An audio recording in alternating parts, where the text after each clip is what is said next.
পুরুষশূন্য জোবরাগ্রাম। চট্টগ্রাম বিশ্ববিদ্যালয় ক্যাম্পাস জুড়ে উৎকণ্ঠা, ক্লাস পরীক্ষা বন্ধ, শুনশান নীরবতা।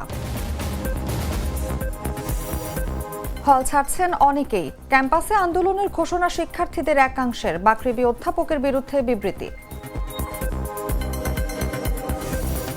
বিএনপির ৪৭তম প্রতিষ্ঠা বার্ষিকী আজ। নির্বাচনে সহযোগিতা করাই বিএনপির এখনকার চ্যালেঞ্জ, মন্তব্য ফখরুলের। আফগানিস্তানে শক্তিশালী ভূমিকম্পে আঘাত, নিহতের সংখ্যা ৫০০, আরও প্রাণহানির শঙ্কা, জরুরি সহায়তার আহ্বান তালেবানের। এবং লিগস কাপে ইন্টার মিয়ামিকে লজ্জায় ডুবালো সিয়াটল, ৩-০ গোলে জয় হাসিল করে চ্যাম্পিয়ন সিয়াটল।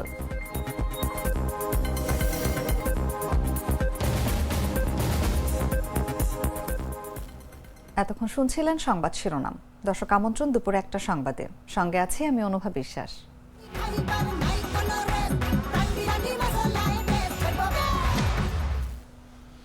এবারে চলে যাচ্ছি বিস্তারিত খবরে। স্থানীয় গ্রামবাসীর সঙ্গে সংঘর্ষের পর সোমবারও চট্টগ্রাম বিশ্ববিদ্যালয়ের ক্লাস পরীক্ষা বন্ধ রয়েছে। ক্যাম্পাস জুড়ে শুনশান নীরবতা বিরাজ করছে। তবে প্রশাসনিক ভবনে বিশ্ববিদ্যালয়ের নিয়োগ পরীক্ষা থেকে শুরু করে দাপ্তরিক কাজ চলছে। এদিকে জোবরা গ্রামের মানুষজন বাইরে বের হচ্ছেন না। পুরুষশূন্য অবস্থায় আছে গোটা জোবরা গ্রাম। ক্যাম্পাস জুড়ে টহলে রয়েছে যৌথ বাহিনীর সদস্যরা।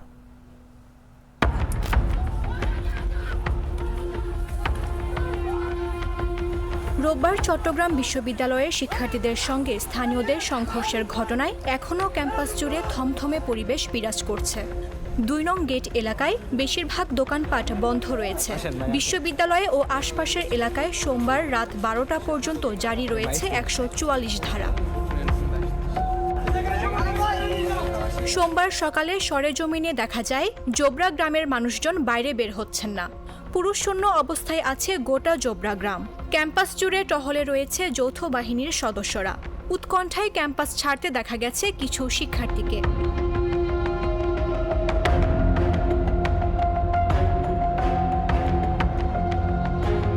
সীমিত আকারে খোলা রয়েছে নিত্য প্রয়োজনীয় দোকানপাট। এলাকাবাসী ও শিক্ষার্থীরা বলছেন, এ ঘটনার সুষ্ঠু তদন্ত করে পরিবেশ নিয়ন্ত্রণে আনতে হবে। শিক্ষার্থী ও স্থানীয়দের দূরত্ব কমিয়ে নিরাপদ করতে হবে ক্যাম্পাস। আবাসন সংকটের কারণে এলাকার বিভিন্ন আবাসিক ভবনে ভাড়া থাকতে হয় শিক্ষার্থীদের। তাই আবাসন নিশ্চিতের দাবি করেছেন তারা। প্রশাসন এখনো আইনের আওতায় আনতে পারেনি। এই চট্টগ্রাম হাটহাজারীর পুলিশ এখনো গ্রেপ্তার করতে পারেনি যে হানিফ কংগ্রেসকে এখানে এসে এই হামলা চালিয়েছে। এর দায়ভার হাটহাজারী থানা, চট্টগ্রাম বিশ্ববিদ্যালয় প্রশাসনকে নিতে হবে, কারণ তারা অতীতের সংঘর্ষের ঘটনায় রোববার রাতে ২১ সদস্যের তদন্ত কমিটি গঠন করেছে বিশ্ববিদ্যালয়ের প্রশাসন। আজ বন্ধ রয়েছে বিশ্ববিদ্যালয়। এছাড়া ক্যাম্পাসে টহল দিচ্ছে সেনাবাহিনী, বিজিবি ও র্যাবের সমন্বয়ে যৌথ বাহিনী। আজ রাত ১২টা পর্যন্ত উপজেলা প্রশাসন ঘোষিত ১৪৪ ধারা জারি থাকবে। বিশ্ববিদ্যালয়ের আশপাশে কোনো ধরনের সভা সমাবেশ কিংবা বিক্ষোভ করা যাবে না।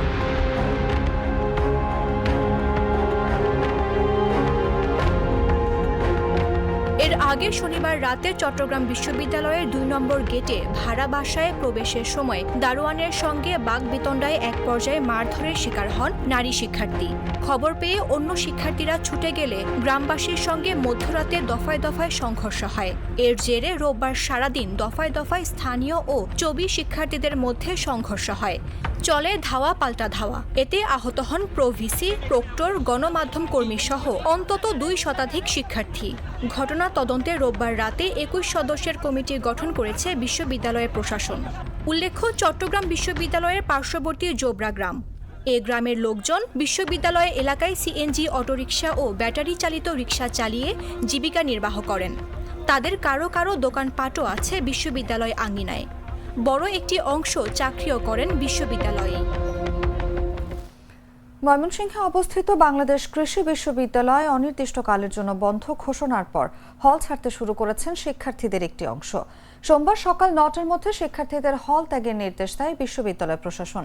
পুলিশ ও র্যাব সদস্যরা আছেন বিশ্ববিদ্যালয়ের প্রবেশ ফটকে। তবে এর আগে গতকাল রাত 10:30টায় হল ছাড়ার নির্দেশনা প্রত্যাখ্যান করেন শিক্ষার্থীরা। এ সময় ৪ দফা দাবি উত্থাপন করেন তারা। এসব দাবি আদায়ের জন্য সকালে কর্মসূচি শুরু করার ঘোষণা দেন শিক্ষার্থীরা। এদিকে বাকৃবির শিক্ষক সমিতির সাধারণ সম্পাদক এবং কৃষি সম্প্রসারণ শিক্ষা বিভাগের অধ্যাপক ডক্টর মোহাম্মদ আসাদুজ্জামান সরকারের বিরুদ্ধে বিবৃতি দিয়েছেন কৃষি অনুষদের শিক্ষার্থীরা। কৃষিবিদ ঐক্য পরিষদের ফেসবুক পেজে এক বিবৃতির মাধ্যমে বিষয়টি জানিয়েছেন অনুষদটির শিক্ষার্থীরা। বিবৃতিতে শিক্ষার্থীরা বিশ্ববিদ্যালয়ের শিক্ষক কর্তৃক সাধারণ শিক্ষার্থীদের ওপর বহিরাগত সন্ত্রাসী দিয়ে নৃশংস হামলার ঘটনার তীব্র নিন্দা ও প্রতিবাদ জানান এবং বলেন, আসাদুজ্জামান সরকার বিভিন্ন নিউজ মিডিয়ায় বিভিন্ন অনুষদকে জড়িয়ে যে বিবৃতি দিয়েছেন সেই ঘটনায় কৃষি অনুষদের শিক্ষার্থীরা কোনোভাবে সম্পৃক্ত নয়। আমাদের হল ছেড়ে যাওয়ার একদমই কোনো ইচ্ছা ছিল না, বাসায় যাওয়ার কোনো প্ল্যানও ছিল না। সামনে আমাদের কাছে পরীক্ষা দিয়ে কিন্তু আমাদেরকে জোর করে পাঠানো হচ্ছে, প্রেশার দিয়ে যে হল বন্ধ করে দেওয়া হবে। হলে যদি থাকার কোনোভাবে ব্যবস্থা থাকতো আমরা অবশ্যই হল ছেড়ে যেতাম না। আমরা এখনও পর্যন্ত থাকার আপ্রাণ চেষ্টা করতেছি অন্য হলে গিয়ে, যে অন্য হলেও যদি পরিস্থিতি বুঝে থাকা যায় যতটুকু সময় পর্যন্ত আমরা ক্যাম্পাসে থেকে যাব শেষ পর্যন্ত। ব্লকে গিয়ে অনেক কথা বলে আসছে যে তাড়াতাড়ি বের হয়ে যান, এই জন্য আমরা তাড়াহুড়ো করে বের হয়ে যাচ্ছি। অন্য হলে গিয়েও যদি কিছুক্ষণ থাকতে হয় সেই ক্ষেত্রে আমাদের প্রভুস্থ কোনো দায়িত্ব নিবে না এই মুহূর্তে। আমরা যারা সিনিয়র আপুরা আমাদের তারা হচ্ছে যে নিজেদের দায়িত্ব নিয়ে এখানে মেয়েরা থাকবে, কিন্তু যেভাবে বহিরাগতরা ক্যাম্পাসে প্রবেশ করছে গতকাল রাতে, তারপরে আমরা একটু চিন্তিত যে নিজেদের সেফটি নিয়ে আমরা এখানে থাকতে পারবো কিনা। সেক্ষেত্রে বাসা থেকেও পরে প্রেশার আসবে যে কেন বাসায় আসলা না, চলে আসতে পারতাম। কিন্তু এখানে যেহেতু আমাদের বড় ভাইয়া পুরা এত প্রোটেস্ট করতেছে মানে আমাদের নিজেদের জন্য, সেই স্বার্থে আর কি যেতে মন চাচ্ছে না যে না তাদের। বাংলাদেশ জাতীয়তাবাদী দলের ৪৭তম প্রতিষ্ঠা বার্ষিকী আজ। এই উপলক্ষে ৬ দিনের কর্মসূচি ঘোষণা করেছে বিএনপি। এদিন রাজধানী সহ সারা দেশে একাধিক কর্মসূচির আয়োজন করবে দলটি। এর মধ্যে রয়েছে পতাকা উত্তোলন, শেরেবাংলা নগরে জিয়াউর রহমানের মাজারে শ্রদ্ধা নিবেদন, জেলা ও মহানগরে আলোচনা সভা ও র্যালি, নয়াপল্টন থেকে বর্ণাঢ্য শোভাযাত্রা, উপজেলা ও পৌরসভায় কর্মসূচি, বৃক্ষরোপণ, মৎস্য অবমুক্তকরণ, ফ্রি মেডিকেল ক্যাম্প, ক্রীড়া অনুষ্ঠান ও ঢাকায় গোলটেবিল আলোচনা। এছাড়া বিশেষ ক্রোড়পত্র ও পোস্টারও প্রকাশ করেছে দলটি। প্রতিষ্ঠা বার্ষিক উপলক্ষে দেয়া এক বাণীতে দলটির ভারপ্রাপ্ত চেয়ারম্যান তারেক রহমান বলেন, বিএনপি প্রতিষ্ঠার মূল লক্ষ্য ছিল জনগণকে জাতীয়তাবাদী আদর্শে একত্রিত করা। এই দিনটি বাংলাদেশের মানুষের জন্য আনন্দ, উদ্দীপনা ও প্রেরণার। দীর্ঘ ১.৫ যুগ পর তুলনামূলক অনুকূল রাজনৈতিক পরিবেশে এবার প্রতিষ্ঠা বার্ষিকী পালন করছে দলটি। গত বছরের ৫ই আগস্ট ছাত্র জনতার অভ্যুত্থানে আওয়ামী লীগ সরকারের পতনের পর নতুন রাজনৈতিক অধ্যায়ে প্রবেশ করে বাংলাদেশ। তার মধ্যেই ৪৭-এ পা দিল বিএনপি।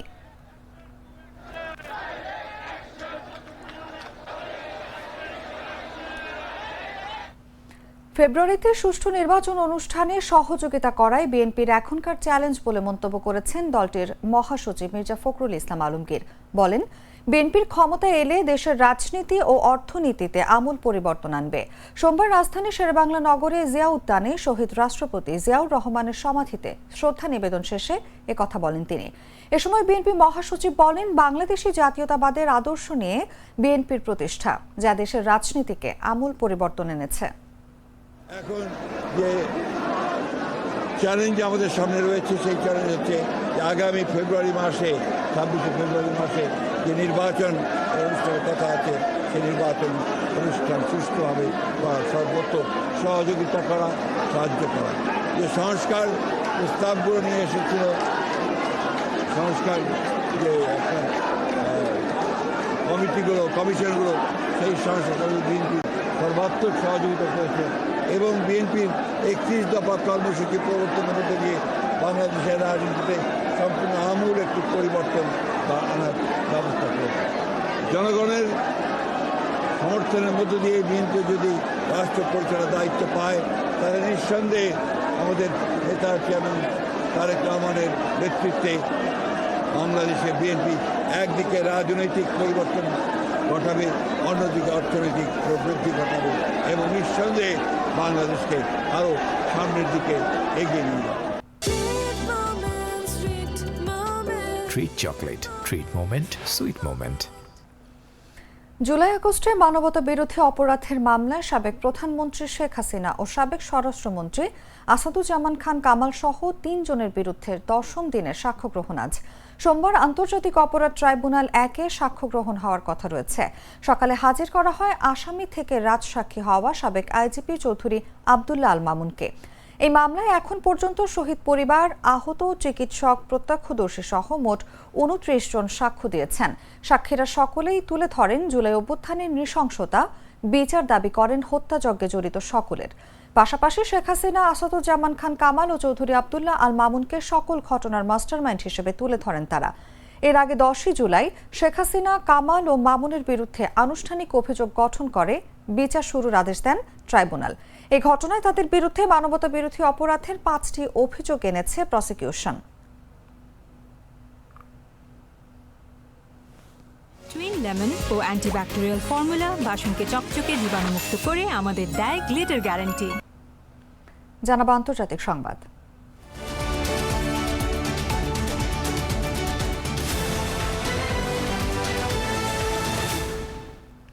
আফগানিস্তানে ভূমিকম্পে নিহতের সংখ্যা বেড়ে ৫০০ জনে দাঁড়িয়েছে। এছাড়া আহত হয়েছে আরও প্রায় ১,০০০ মানুষ। আফগানিস্তানের রাষ্ট্র পরিচালিত সম্প্রচারক রেডিও টেলিভিশন আফগানিস্তান এই তথ্য নিশ্চিত করেছে। তবে নিহতের সংখ্যা আরও বাড়তে পারে বলে আশঙ্কা করা হচ্ছে। এদিকে ভূমিকম্পের পর জরুরি সহায়তার জন্য আহ্বান জানিয়েছে দেশটির তালেবান। দুর্গম পাহাড়ি এলাকায় উদ্ধার কাজে সহায়তা করার জন্য তালেবানের কর্মকর্তারা সহায়তা সংস্থাগুলোকে আহ্বান জানিয়েছেন। কুনার প্রদেশের পুলিশ প্রধান বিবিসিকে জানিয়েছেন, বন্যা এবং ভূমিকম্পের পর আরও কয়েক দফা আফটার শকের কারণে ওই এলাকার রাস্তাগুলো বন্ধ রাখা হয়েছে। তিনি বলেন, উদ্ধার কাজ কেবল আকাশপথেই চালানো যেতে পারে। তালেবান কর্মকর্তারা বলছেন যে তাদের সক্ষমতা সীমিত এবং তারা ক্ষতিগ্রস্ত এলাকায় পৌঁছানোর জন্য হেলিকপ্টার সরবরাহের জন্য আন্তর্জাতিক সংস্থাগুলোর কাছে সাহায্যের অনুরোধ করেছেন।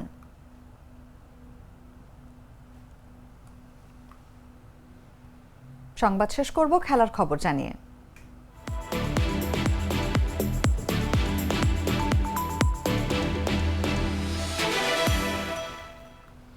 বল দখল ও পাসের হিসেবে প্রতিপক্ষের চেয়ে প্রায় অর্ধেক ব্যবধানে এগিয়ে থাকার পরও গোল করতে না পারা যে কোনো দলের জন্যই বেদনাদায়ক। ইন্টার মিয়ামির ক্ষেত্রে ব্যাপারটা আরও ভয়াবহ। বল দখল ও পাসে বিপুল পরিমাণে এগিয়ে থাকলেও সিয়াটল সাউন্ডার্সের বিপক্ষে অন টার্গেটে একটিও শট নিতে পারেনি তারা। মিয়ামির এই বিফলতার মনে হতেই পারে ঘন ঘন চোটে পড়া লিওনেল মেসি বোধহয় এই ম্যাচে খেলেননি। গত ম্যাচ দিয়ে মাঠে ফেরা আর্জেন্টিন তারকা খেলেছেন পুরো ৯০ মিনিট। তাও লক্ষ্য বরাবর শট নিতে না পারার ব্যর্থতা মাসচেনার দলের, সেটাও আবার লিগস কাপের ফাইনালে। ইন্টার মিয়ামিকে অন টার্গেটের শট নিতে না পারার লজ্জায় ডুবিয়ে সিয়াটল লিগস কাপের ফাইনালটি জিতেছে ৩-০ গোলে। প্রথমার্ধে ১-০ ব্যবধানে এগিয়ে যাওয়া দলটি পরের ২ গোল করে ম্যাচের শেষ ৭ মিনিটের মধ্যে। দ্বিতীয়ার্ধের শুরুতে ম্যাচে সমতা টানার সবচেয়ে বড় সুযোগ পেয়েছিল মিয়ামি। ডি বক্সের ভেতর মেসির সামনে বাধা ছিলেন কেবল গোলরক্ষক। সুয়ারেজের বাড়িয়ে দেয়া বল পোস্টারের উপর দিয়ে উড়িয়ে মারেন আর্জেন্টাইন তারকা। ৮৪ মিনিটে ইয়ানিক ব্রাইট ডি বক্সের ভেতর ফাউল করলে সিয়াটল পেনাল্টি পায়। অ্যালেক্স রোলডেন গোল করেন, ভুল করেননি। জয় করতে নিশ্চিত ৮৯ মিনিটের এমন সময় আরও একটি গোল করে তারা।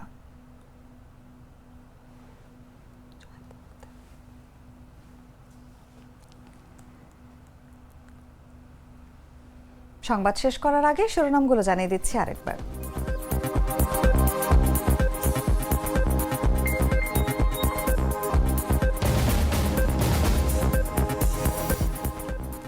পুরুষচূর্ণ জোবরাগ্রাম, চট্টগ্রাম বিশ্ববিদ্যালয় ক্যাম্পাস জুড়ে উৎকণ্ঠা, ক্লাস পরীক্ষা বন্ধ, শুনশান নীরবতা। হল ছাড়ছেন অনেকেই, ক্যাম্পাসে আন্দোলনের ঘোষণা শিক্ষার্থীদের একাংশের, মাগরিবি অধ্যাপকের বিরুদ্ধে বিবৃতি। বিএনপির ৪৭তম প্রতিষ্ঠা বার্ষিকী আজ, নির্বাচনে সহযোগিতা করাই বিএনপির এখনকার চ্যালেঞ্জ, মন্তব্য ফখরুলের। আফগানিস্তানের শক্তিশালী ভূমিকম্পের আঘাত, নিহতের সংখ্যা ৫০০, আরও প্রাণহানির শঙ্কা, জরুরি সহায়তার আহ্বান তালেবানের। এবং লিগস কাপে ইন্টার মিয়ামিকে লজ্জায় ডুবালো সিয়াটল, ৩-০ গোলে জয় হাসিল করে চ্যাম্পিয়ন সিয়াটল।